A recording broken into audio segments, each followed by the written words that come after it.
Hello guys, welcome to 6-7 your daily political update. It's me Sanjay Bhargav. Let's get into the news today.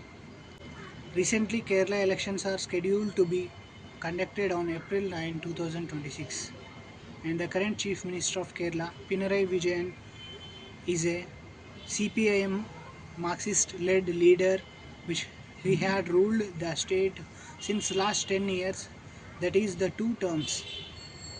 Pinarayi Vijayan's leadership is a textbook in crisis management, which has been quoted by the Indian Express in today's newspaper.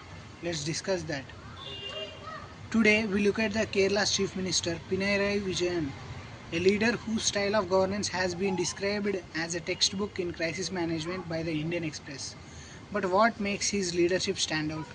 And why do many believe he remains a strong choice for Kerala in the 2026 Assembly elections?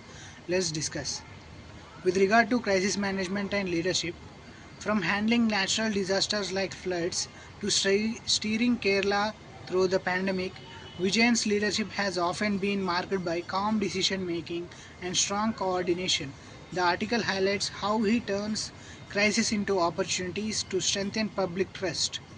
This ability to manage emergencies without panic is what many call his textbook leadership. With regard to literacy and social development, Kerala is India's most literate state with literacy rates above 96%. This achievement is not accidental. It is the result of decades of policies by Vijayan's party, the CPIM Marxist, focusing on public education, community schools, and social reforms. These policies ensured that education reached even the most rural households, making Kerala a model for the rest of India. With regard to party longevity, why has Vijayan's party lasted so long in Kerala politics? The answer lies in its deep grassroots governance. The left has built strong footholds through trade unions, cooperatives, local governance.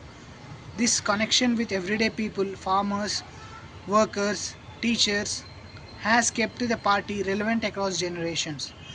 It's not just about ideology but about being present in people's lives. In the upcoming Kerala Assembly elections in the April 9, why should we vote for Pinarayi Vijayan's party CPIM, that is the left government? As Kerala heads into 2026 Assembly elections, supporters argue that voting for Vijayan means voting for stability, social justice, and continued progress. His track record in crisis management, his commitment to education, and his ability to keep the left movement alive in modern times has seen as reasons to trust his leadership once again. And let me tell you what Kavitha, Telangana former MP of Nizamabad, said about Pinarayi Vijayan's governance. Even leaders outside the Kerala have praised Vijayan's governance. Kavitha recently has noted that how Kerala welfare-driven model under Vijayan inspires other states to think beyond short-term politics and focus on people-first policies. Her comments underline how Vijayan's influence goes beyond Kerala borders. So whether it is literacy, crisis management or grassroots politics, Pinarayi Vijayan's leadership continues to spark debate and admiration. As the 2026 elections approach, the big question is, will Kerala once again place its trust in him? Stay tuned for 6-7 show for more updates on India's political landscape. Let's discuss another news. Democracy begins with the voter's finger on the ballot, but what happens when 27 lakh voters are erased from the polls in the West Bengal voters list controversy has exploded with the deletion of the over 27 lakh names, sparking the outrage from Mamata Banerjee, who is the current Chief Minister of the West Bengal, and raising fundamental questions about democracy, electoral fairness, and constitutional rights. The Supreme Court handling of this issue alongside the Association for Democratic Reforms versus the Election Commission of India case could reshape India's democratic jurisprudence. Let me explain what actually happened in the West Bengal. Special intensive revision of the rolls led to the deletion of the 27.16 lakh voters before the 2026 Assembly elections in West Bengal. Many deletions came after the judicial adjudication, meaning claims were rejected during verification. Impact is that the electorate shrunk by 12% since October 2025, with Muslim majority districts like Murshidabad seeing the highest exclusions according to the Hindu. You may get doubt as to why intensive revision of rolls matters. It prevents bogus voters by ensuring only eligible citizens vote. It avoids disenfranchisement. If done hastily, genuine voters lose their rights. In a mass states like West Bengal, mass deletions can alter the electoral outcomes. And what is the role of the Supreme Court in special intensive revision? The Election Commission of India argue deletions were necessary for clean rolls. The Supreme Court has allowed the process, emphasizing the Election Commission of India's constitutional independence. Critics say that the court must balance administrative efficiency with the voters' rights, recalling past failures like ADM Jabalpur 1976 case where fundamental rights were suspended during emergency. That case remains a cautionary tale of judicial abdication. Let me explain what is actually Association for Democratic Reforms versus Election Commission of India case. Association for Democratic Reforms has challenged the Election Commission of India's practices, demanding greater transparency in electoral processes. This case is pivotal. It could define the limits of Election Commission of India's powers, ensuring accountability while preserving its autonomy. The outcome may set new jurisprudence on free and fair elections, much like Keshananda Bharati case, which did for the basic structure doctrine. What is the Mamata Banerjee stand on the issue? Mamata Banerjee called the deletions undemocratic, owing to approach the Supreme Court again. She insists that 27 lakh excluded voters must be restored, framing it as an attack on Bengal's democratic voice.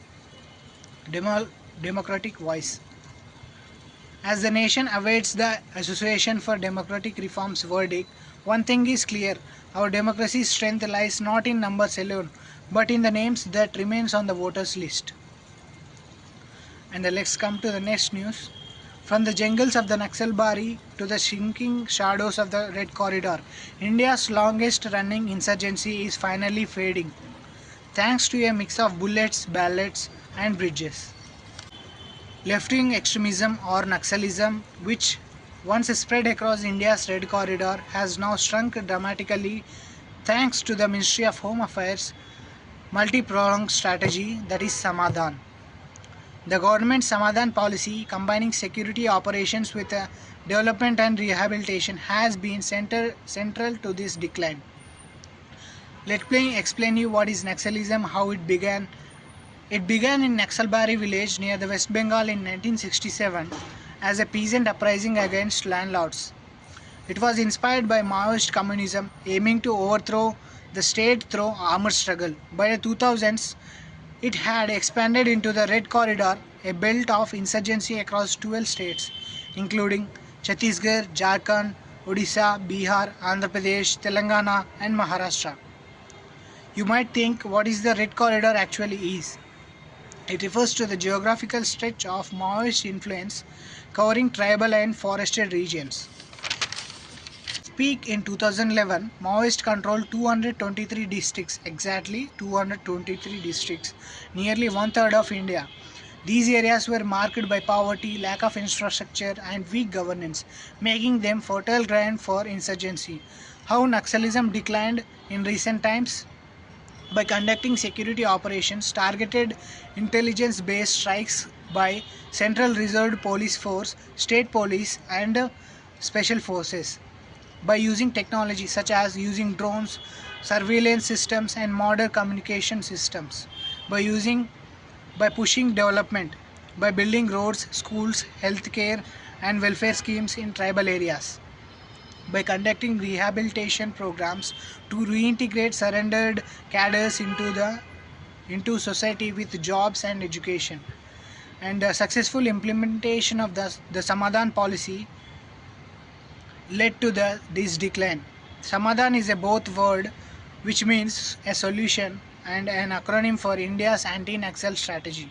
S stands for smart leadership, A stands for aggressive strategy, M stands for motivation and training, A stands for actionable intelligence, D stands for dashboard based KPIs, H stands for harnessing technology, A stands for action for development, no N stands for no access for financing. This policy balances hard power, that is security, and soft power, that is development and rehabilitation. Why it is important to end Naxalism in India? Naxalism caused thousands of deaths over decades. It blocked development in mineral-rich states. Maoists rejected elections, undermining India's democratic framework.